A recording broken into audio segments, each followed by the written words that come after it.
Սամվել Կարապետյանը քննադատեց Երևանյան գագաթնաժողովը այնպես, կարծես Հայաստանը ազգային աղետ էր արել, ընդունելով ավելի քան 40 եվրոպացի առաջնորդների։ Պարզվում է, վտանգավոր մասը լուսանկարն էր։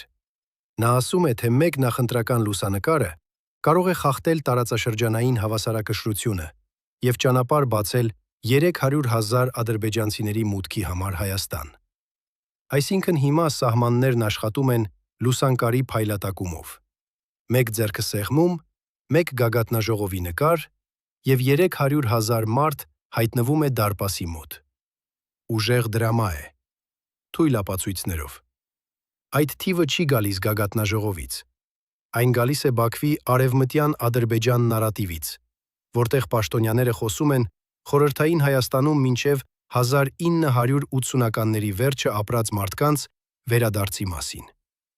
Այդ ճնշման նարատիվը իրական է, բայց դա եվրոպական գագաթնաժողովին կպցնելն է հնարքը։ ԵՄ Հայաստան փաստաթղթերում չկա 300,000 ադրբեջանցի, չկա վերաբնակեցում, չկա իրավական միջանցք դեպի Հայաստան։ Այնտեղ խոսվում է էներգետիկայի, տրանսպորտի, թվային համագործակցության, կապերի, ինքնիշխանության և տարածաշրջանային խաղաղության մասին։ Մեկ լուսանկարը սահմաններ չի ջնջում։ Մեկ հայտարարությունը միգրացիոն ճանապարհ չի ստեղծում։ Իսկ եթե Կարապետյանին այդքան անհանգստացնում է լուսանկարը, հարցը շատ պարզ է։ Ինքը կարող էր Մակրոնին և ավելի